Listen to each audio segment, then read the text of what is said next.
Here are some of my favorite travel tips. Hey guys, it's me, H. Lewis. I've been traveling my whole entire life, but professionally, I've been traveling for the last 35 years, and here are a few of my favorite travel tips. 1. Get dressed when you travel. No longer this, oh, I want to be comfortable wearing pajama stuff. There are some airlines now in 2026 that are banning passengers from flying their airlines for wearing pajamas. You can't be comfortable in a pair of jeans and a jacket?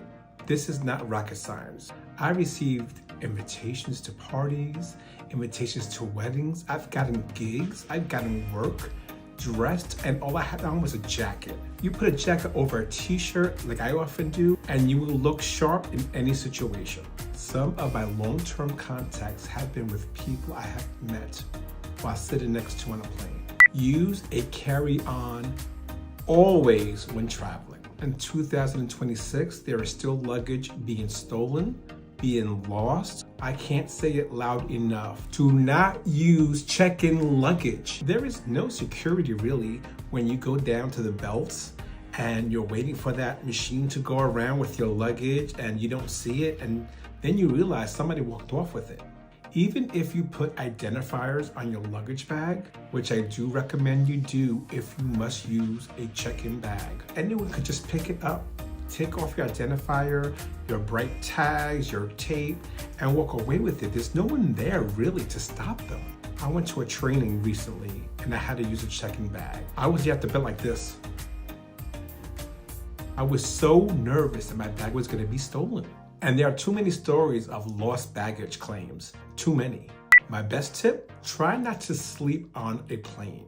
It is not comfortable. You may not wake up comfortable. You have to sit in a position in a chair and this other passage, like it is not comfortable.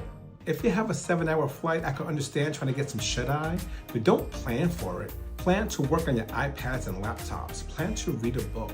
Plan on creating meditative art. You see what I did? Catch up on some TV shows, watch a movie, get into those download videos, just do anything but sleep. It is not worth it. Especially if your flight is 3 or 4 hours, you can do something more productive than sleep. Bring an empty water bottle. When you check through, make sure the cap is off so they know it's empty, and put it in the tray and check it through. Fill these up at the hotel gyms, anywhere you can find free access to water, fill these up the whole trip. When you go back, take the cap off, make sure it's empty, check it through. And not all bottled water at the hotel is free. Do not, listen to me, do not use those currency exchanges at the airport. People use them because they're safe, right? And they are safe. They just have a huge 27% markup at the airport. Why do they get away with it? Well, there's no competition and we're a captive audience at the airport. Listen to me, do not use the currency exchange at the airport. When traveling, visit the local bank. You usually have to leave a passport, but their rates will be fair. The best bet is to use an ATM and take out local currency. Most banks in the States waive transaction fees for ATMs, as well as some credit cards, I believe. The only fees at the ATM should be a service fee, but make sure it's a local bank's ATM.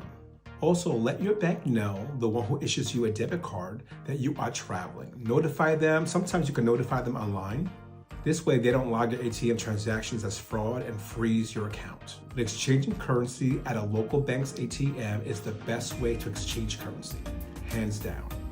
I hope you've enjoyed these travel tips. Don't forget to subscribe and watch more travel and food videos.